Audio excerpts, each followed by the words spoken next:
Hey, everybody coming in. I'm Mike Wayland, the Chief Community Officer here at Law Insider. I'm going to ask you as you jump in, look, I think on the bottom, there's a thing that looks like a little chat window, a little speaky block.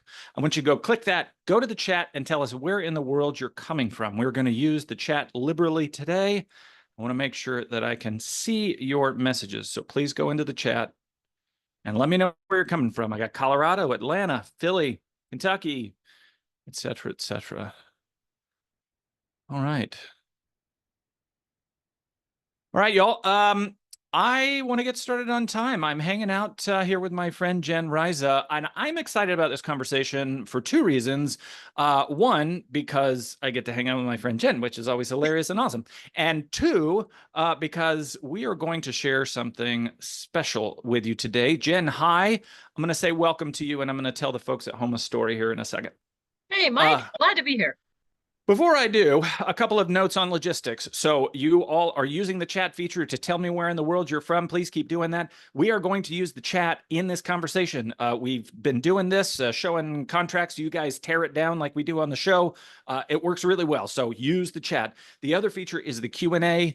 We will not be able to get to all your questions. It doesn't matter. Ask them anyway. The cool thing is we can export your questions and I can use them later to tell what kind of content, what kind of training you want in the future. So no matter what, go use the question and answer. We might get to some of them, but use it anyway.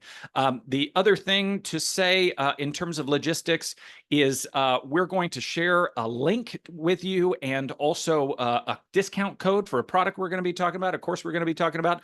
So make sure you're looking in the chat. Dory will go there as well. If you have any technical issues, go into the chat. Dory will fix them and she'll also share that information with you. All right. So this webinar. Sorry, one last reminder, go to the chat, tell us where you're coming from as people trickle in. This webinar is called Contracting for Strategic Risk Management. We're trying to do two things, talk about contracts and talk about risk and your job, particularly as an in-house lawyer. There's a reason we're doing this, and I'm going to introduce this to you. This is called the In-House MBA course. This is Jen. Jen is with us. Hello, Jen.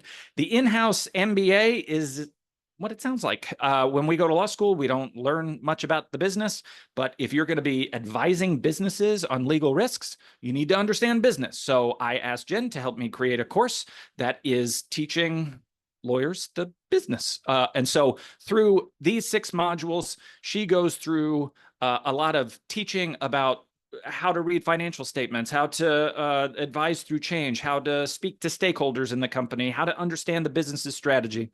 We today are not going to be able to go through all of the lessons, obviously, that are in the in-house MBA course, but I want to call out specifically, we're going to talk about this module on understanding the business. We're going to use contracts to frame a conversation about understanding the business. That's the goal. Later, we will talk to you directly about the in-house MBA course. We're going to invite you to sign up. But what we wanted to do today was give you a taste of it, give you a sense of the kind of stuff that we talk about in the course. All right. With that, this is kind of our agenda. I'm going to turn some time over to Jen to wax wise about what it is to be in-house, kind of the weirdnesses of that role, often the movement from somewhere else, be it a firm or another job. And so she's going to talk quite a bit about that. And then we're going to go through some clauses. We're going to specifically try to look at clauses from the perspective of multiple businesses.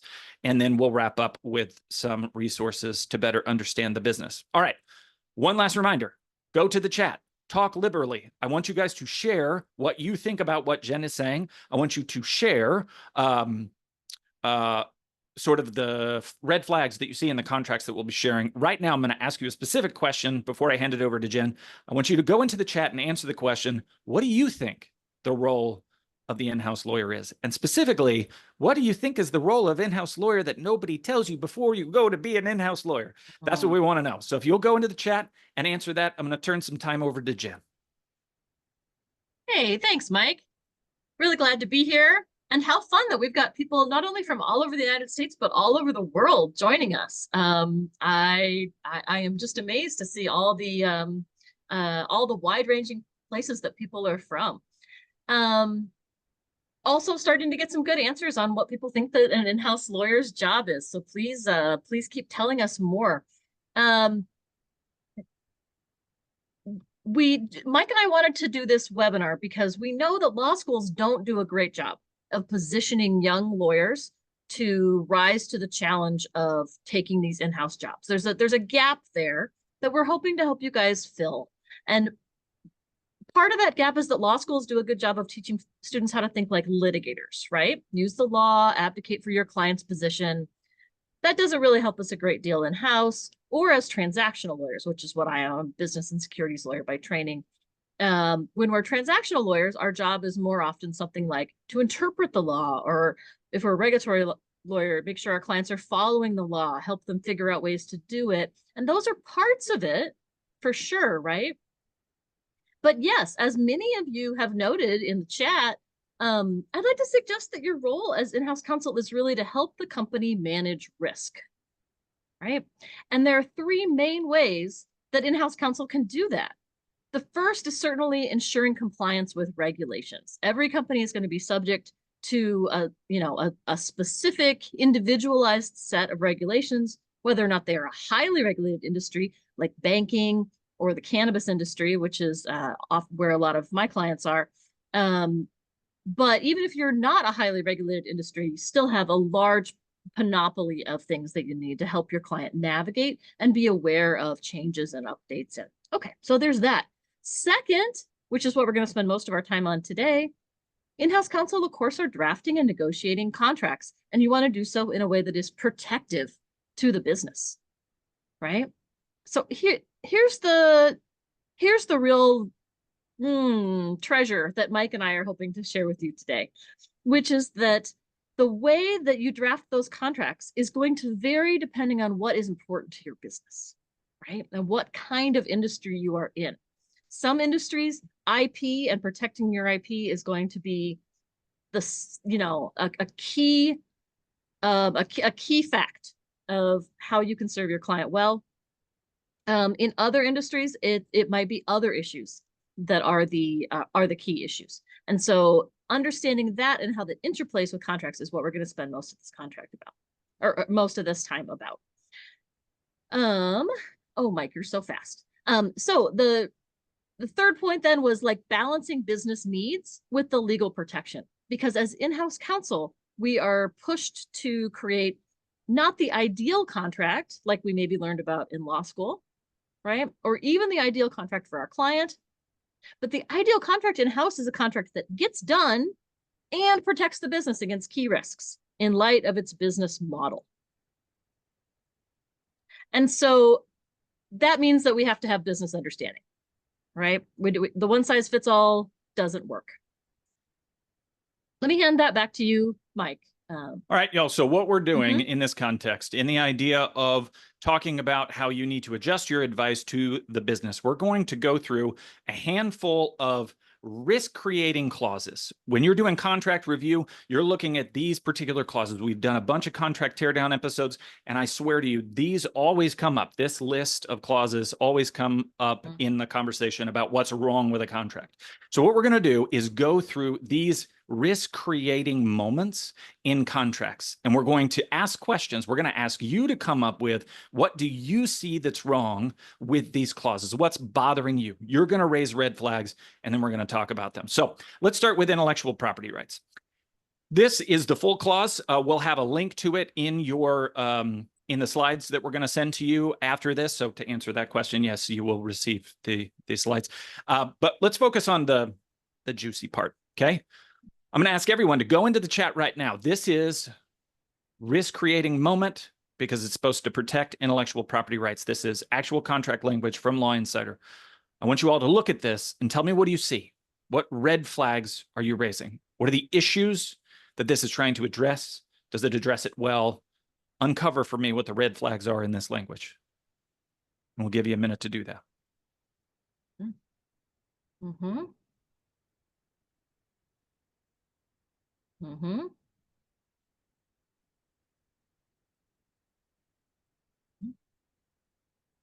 Really good. I'm seeing vague terms, who is us, irrevocable, all in caps. We all hate that word. Giving them uncompensated IP. You can't own ideas. Anything sent to the service you no longer own. Very broad. Automatically. definition. Again, a lot of these words are words that come up when we do the contract teardown episode.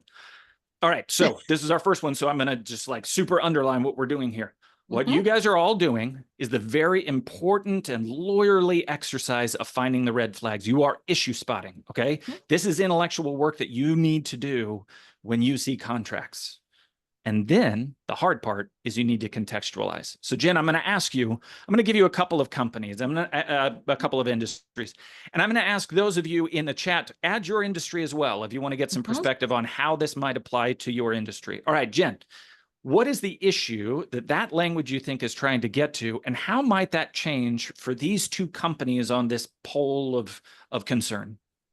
Yes, yes. So as we kind of flagged earlier, I mean, IP issues are just going to be very central to a company such as an apparel company, right?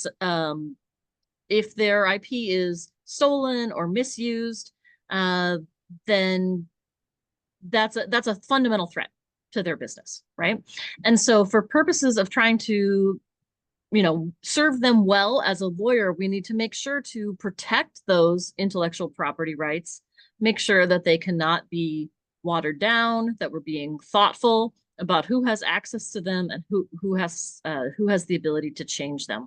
And then we were trying to think of a company on the total other end of the spectrum. We thought maybe a trucking company, right? They have a trademark possibly, but if somebody wants to, use their trademark with like slightly different color blue or something like that, it's very, very different from the same kind of existential threat, right? The things that are important if you represent a trucking company are probably entirely different other things. And so I would have much less concern if I was negotiating this contract. Let me ask you as a practical matter, Jen, to your point about negotiating the contract, some of this is about what risks you're going to accept. I saw a point earlier that when I asked what in-house counsel does, someone said that your job is to surface things, not necessarily to make the decisions. So yes. as a practical matter, when you're dealing with the stakeholders and you just made a judgment about, listen, an apparel company messing with IP rights is existential. With a trucking company, it's a nice to have, right? If you're working in the trucking company, do you still surface the issue? How do you surface the issue? Does it change how you're dealing with the other stakeholders in the company? Or do you make the decision like, this doesn't really matter, let me withhold this and only bring up the stuff that really matters? Ooh, that's an interesting question. That's really more of like a mentoring question. When I am training new lawyers, say a new assistant general counsel or something like that, I encourage them to feel free to bring the issues that they think are important to me, as well as if there are other things that they think might be important. That helps them prioritize and get used to thinking about it in two brackets, but also gives us both a safety valve if they don't have the visibility that something is important. And then they get the feedback from me in that conversation. I agree. All those medium things were not mission critical, or this one was. Good job. And let's keep our eye on that for next time. So that's what I would suggest for young lawyers or people who are supervising young lawyers, because it's very hard to know, especially as someone right out of law school or someone who's been in law school for a while but just joined a company. It's very hard to know what is important, what is worth the time of the general counsel, or of otherwise escalating up the chain, or of slowing down the process of getting this contract negotiated and reviewed. Great. Steve made a point. Steve Mercer made a point. Use your playbook. Steve, I'm going to come back to that. I want to pin that for a second. But to talk about that, I want to pivot to talking about limitation of liability. Again, this is another risk moment. So I'm going to ask all of you, this is the full language. Again, you'll have it in your slides. Let's focus on this bit. I'm going to ask you all, again, to go to the chat. What do you see? What's bothering you about this? Show me the red flags. Do that issue spotting work they charged you those hundreds of thousands of dollars to learn about in law school. Maybe that was just me. What issues do you see? Raise them for me.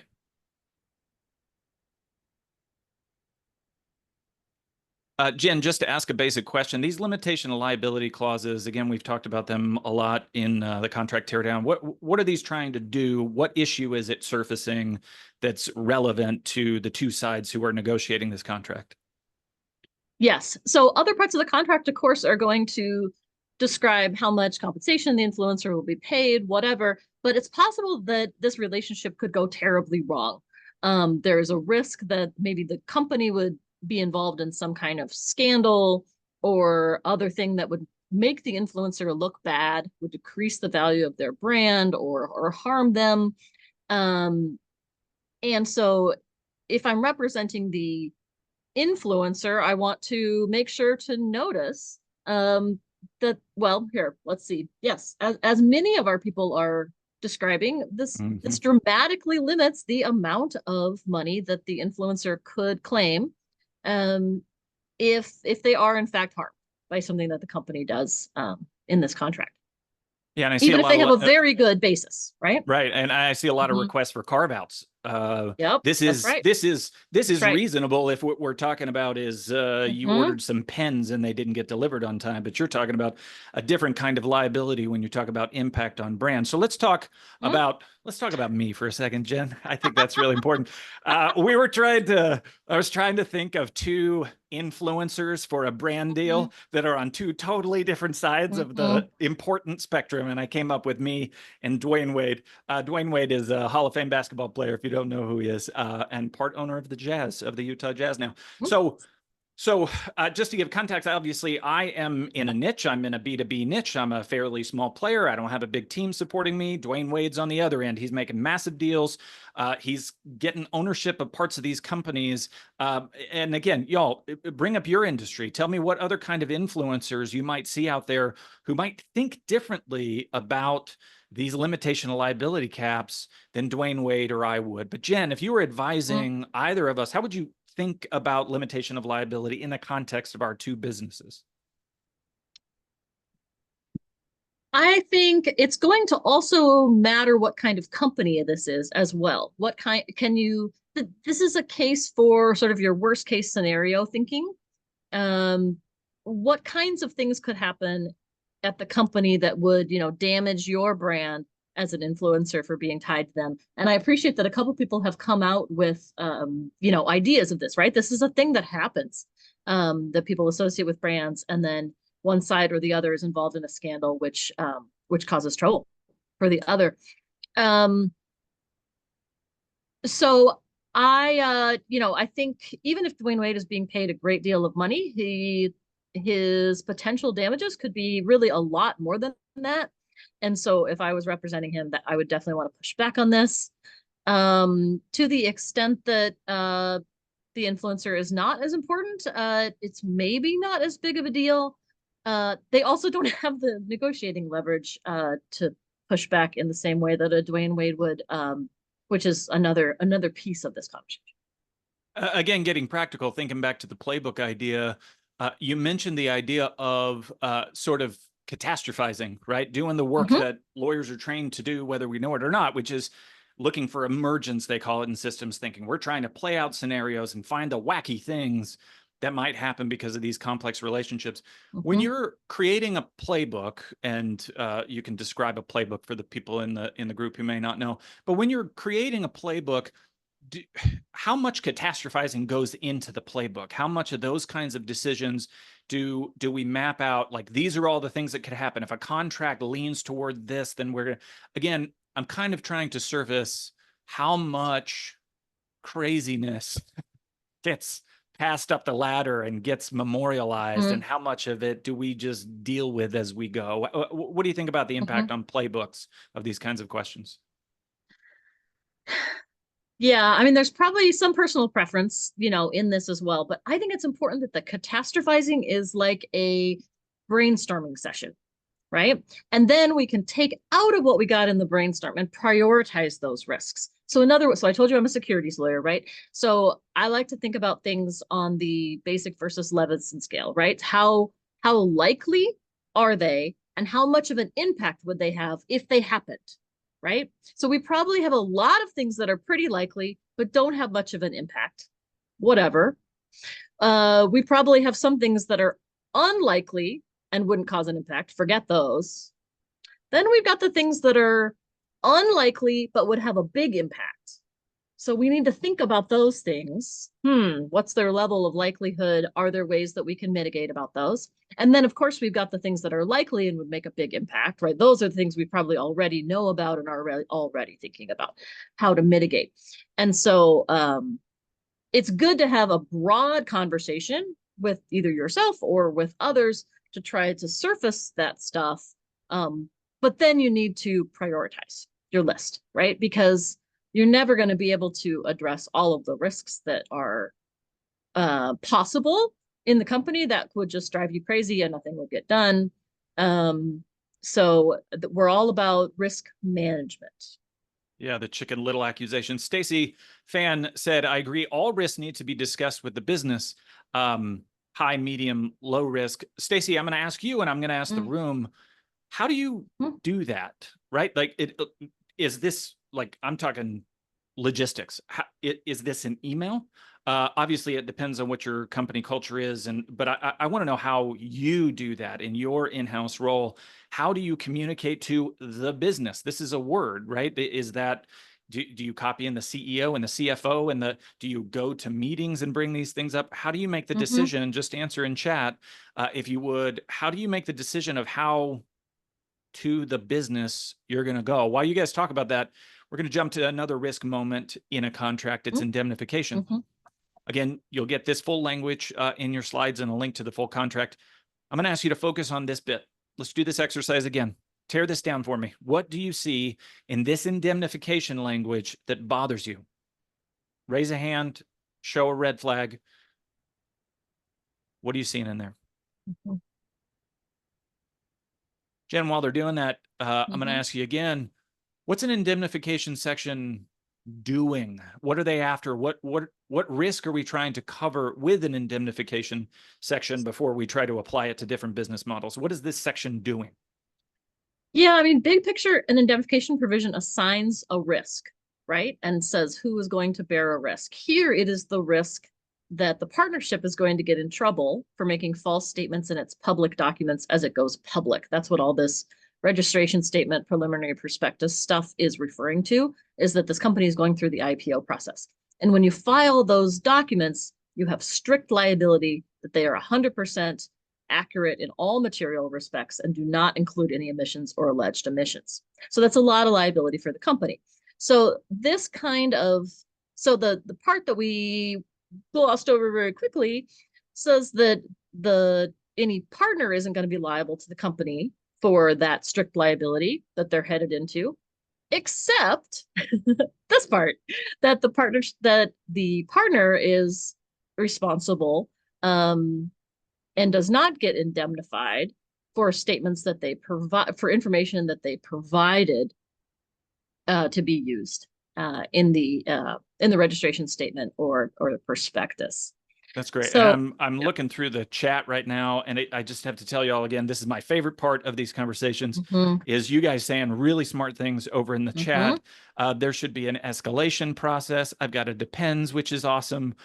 Company not being sued, losses, omission or alleged statement. Most deals have a level of dollar approval authority, the level of management, talking back to how you take it up the ladder, just to give people ability there. But again, add what you can in terms of problems to this indemnification. Again, pivoting, Jen, I'm going to ask you this indemnification lesson or language in here. How would you think of it differently? Here's a couple of companies in the chat again. Y'all can add your industry, what might be different for your kind of company. But I want you to think through what's the business model? What does the company care about? How does that affect what you're thinking about indemnification? Jen, what do you think? Yes, I mean, this is such a good example because it really matters who the company is in order to figure out how problematic this provision is. Pharmaceutical companies have to make predictions in public filings about really important facts, like whether they will get FDA approval to sell their products. And so this is a high stakes issue in that context. That's the kind of thing that shareholders would regularly file very expensive lawsuits about if they feel, 5 years later that the company misrepresented what its prospects and what it was going to be able to sell. Okay, so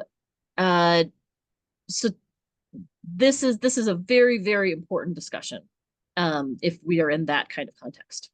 I'm much less concerned about something like a marketing agency, right? They obviously should not provide, untrue statements or omissions, but but it's much less likely to be a thing that like they might do, or that we need to pay so much attention to, as the pharmaceutical example. Got it. And again, if any of you want to add your particular industry or one that you've been thinking about over in the chat, y'all have a conversation about how that changes. How do you think about clauses like these in your particular context? Why is your situation different than a pharmaceutical company or than a marketing agency? Where do you fall on that spectrum?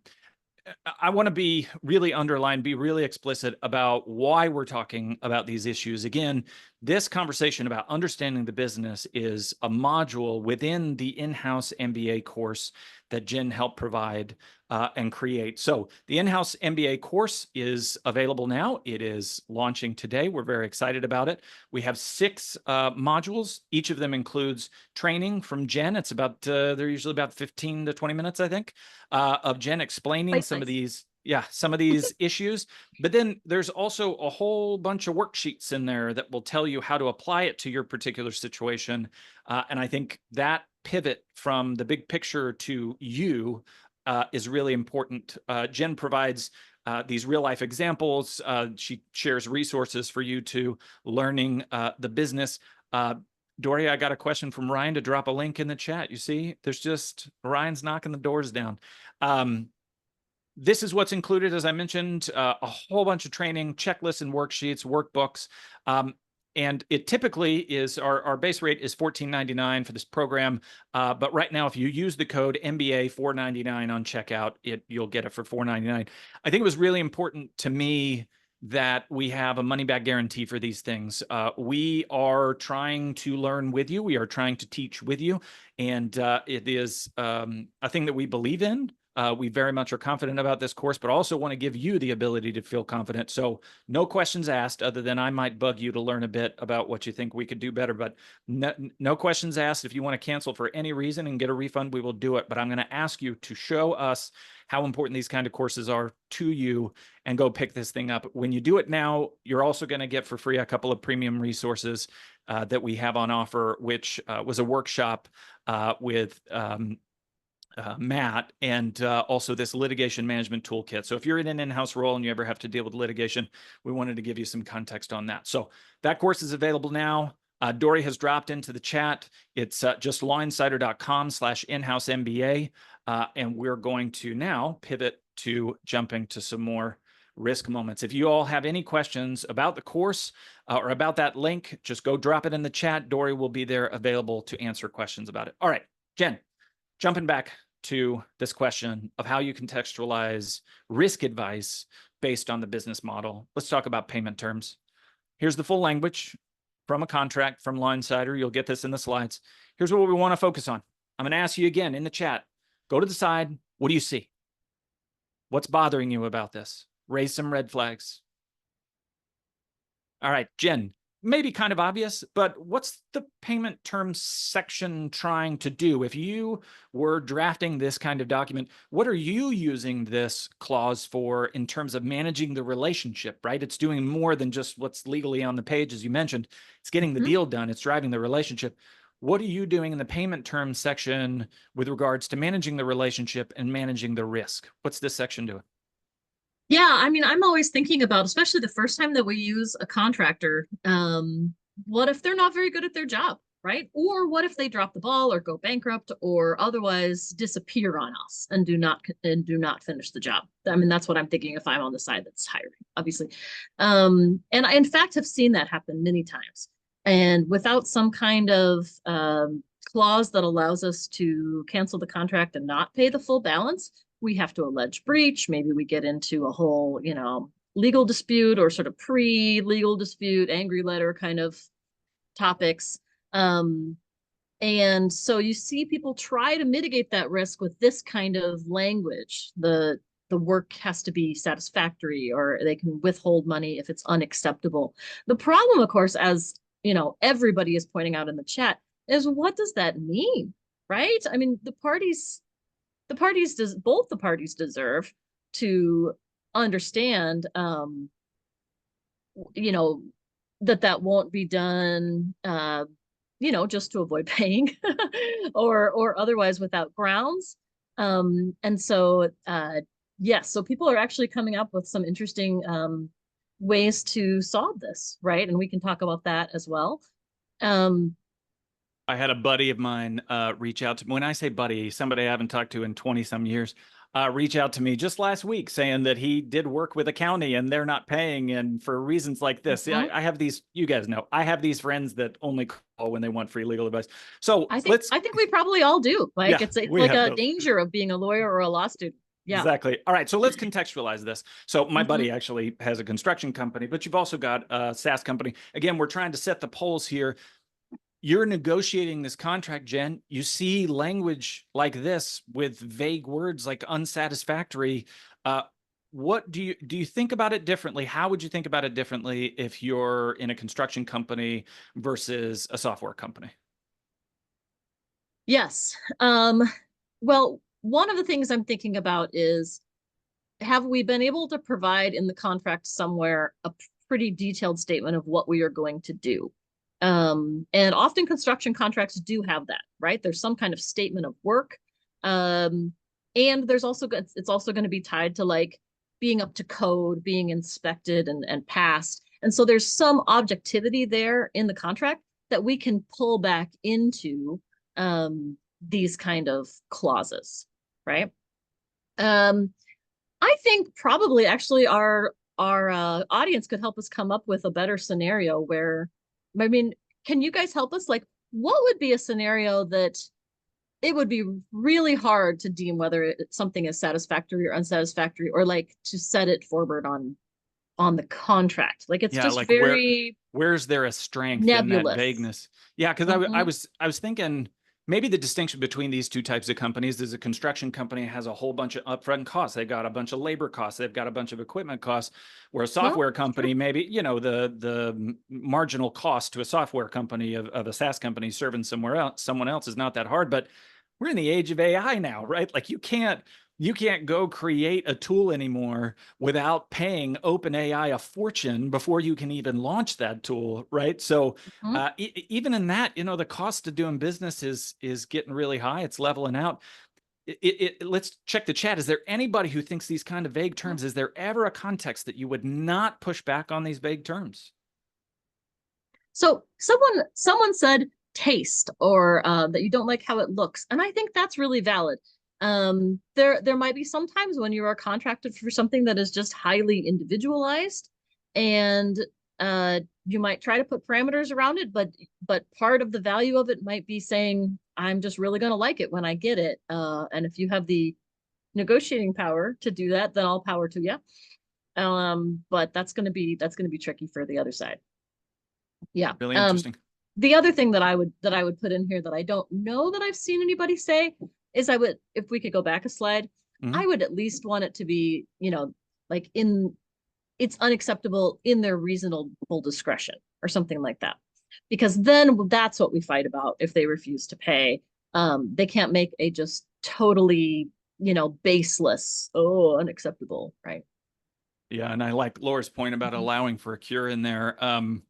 Yep. I don't know if I've made the Davide statue out of Play-Doh, how easy or hard it would be to cure that, but let's put that aside for a moment.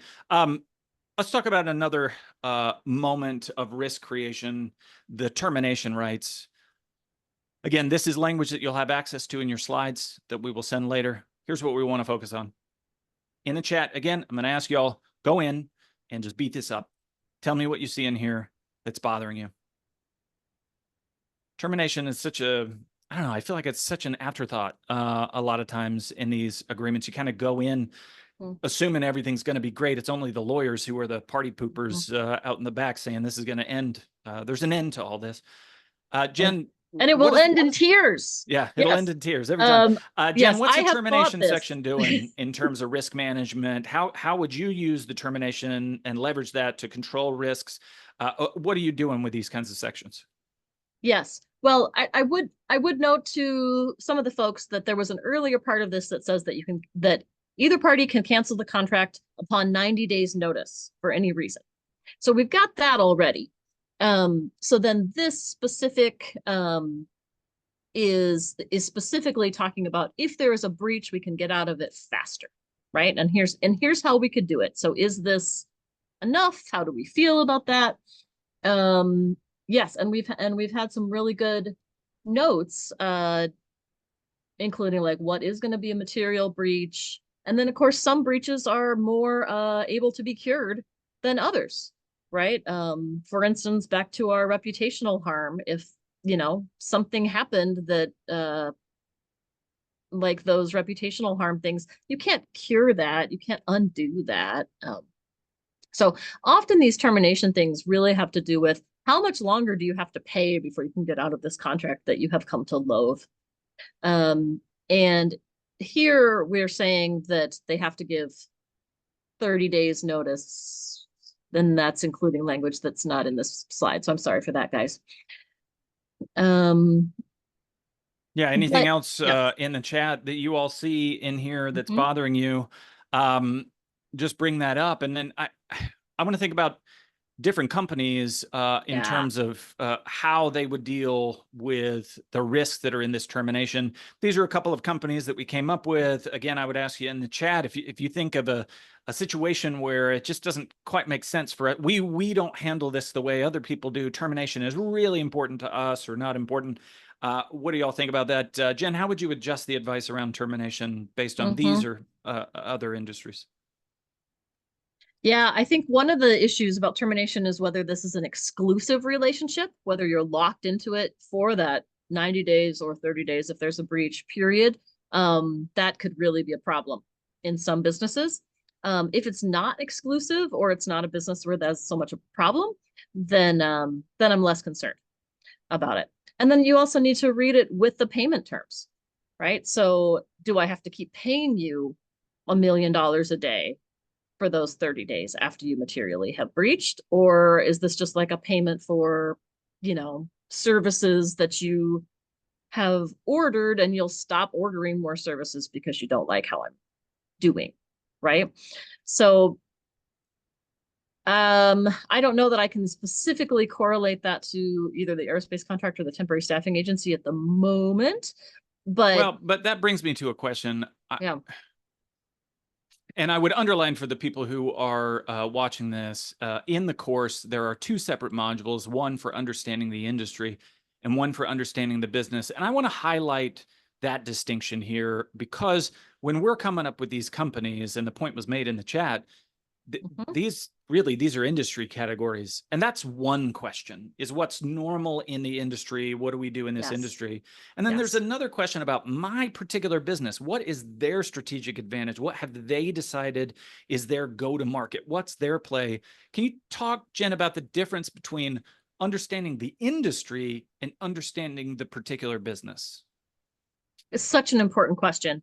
Um, and certainly lots of overlap, of course, but when we're in private practice, lawyers don't tend to have a lot of that deep knowledge of the industry and especially of the individual company. And it's one of the things that we need to work hard to build fast when we go in-house or when we join a new in-house company, is to learn what's normal in that industry. And that's going to include contract terms.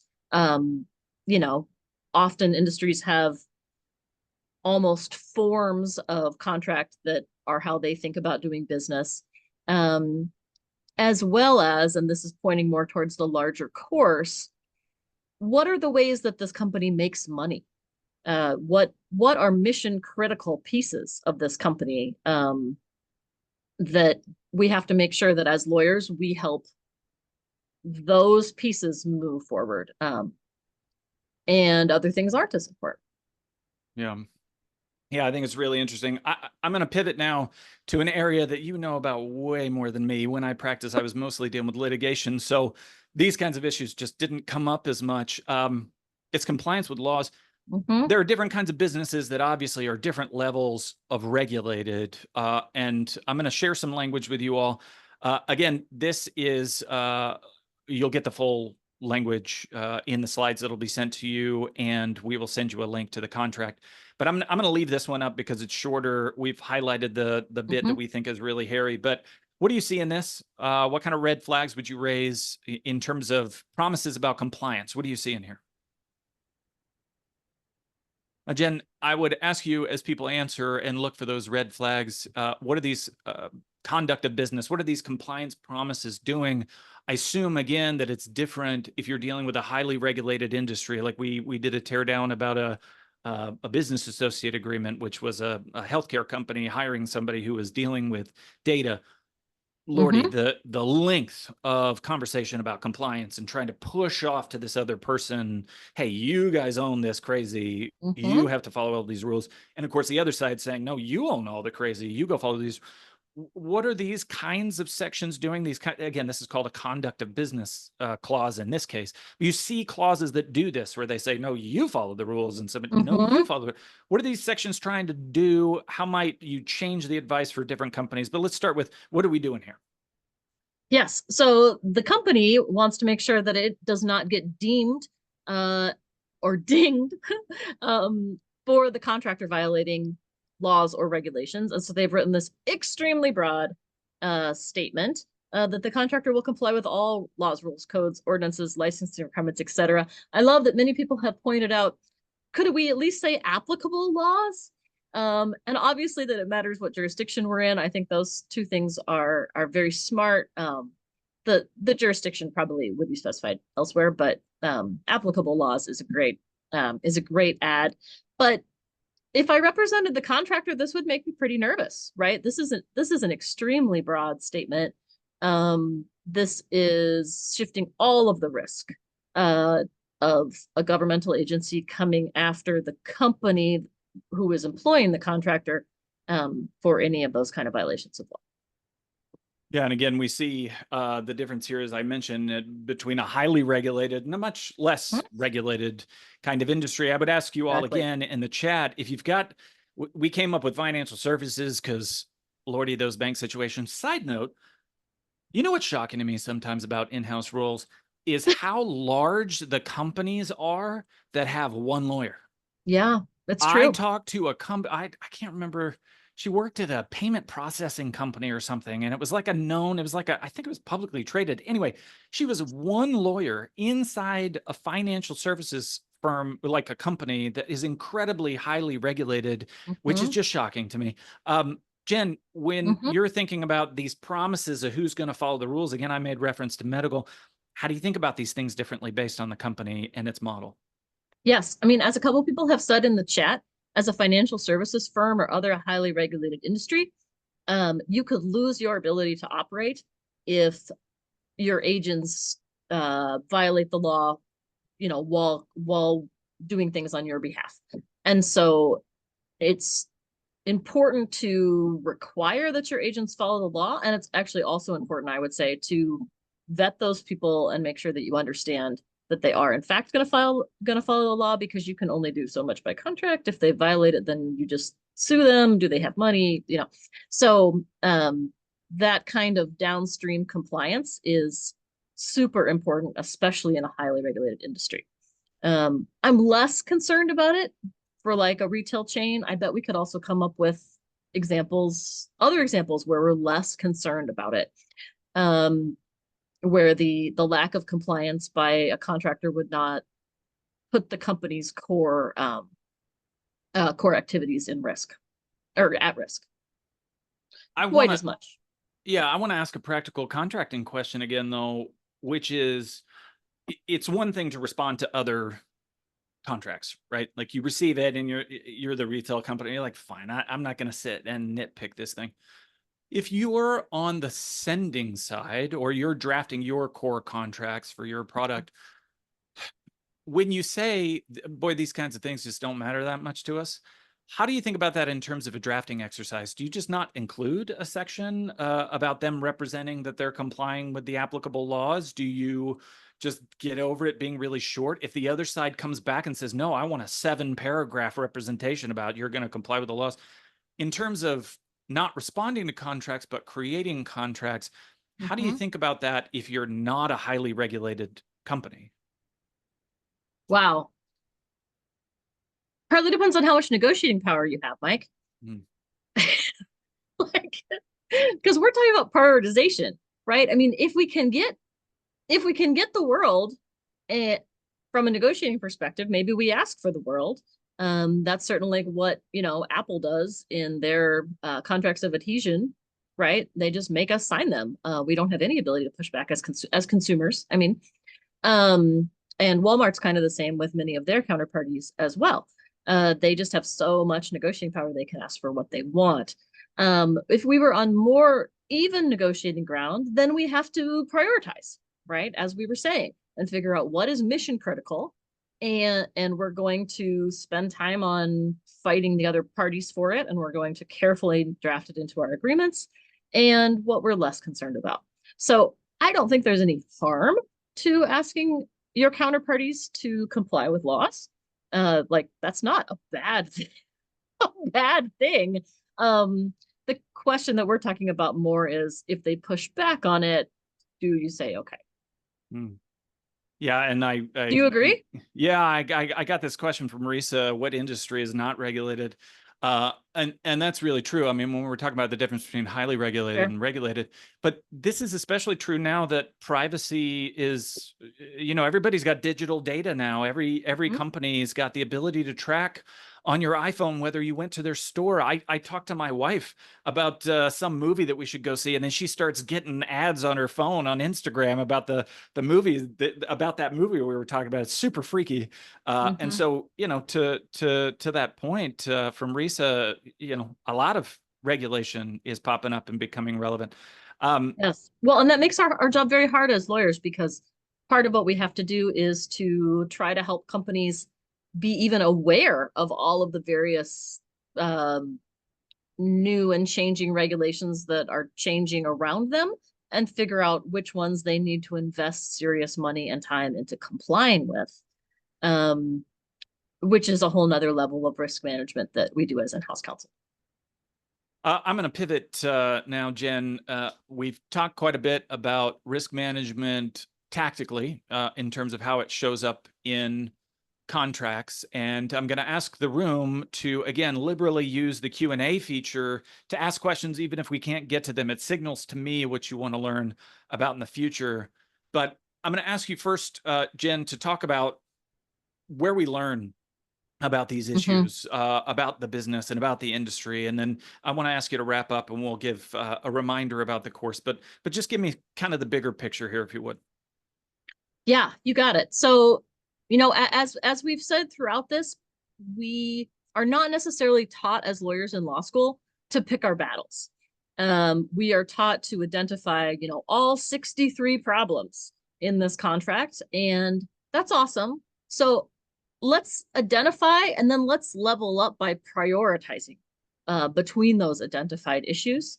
And so, okay, so how do we know which ones we're going to prioritize? We're going to have to learn about our business, its industry, its culture, so that we can prioritize effectively.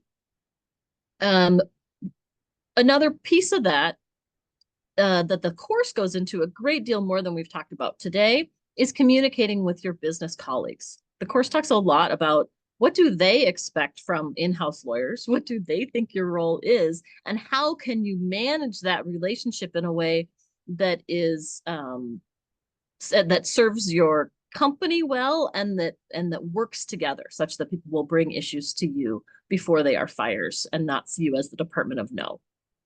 So so that communication and understanding about legal teams and what they do, I think, is a key part of this.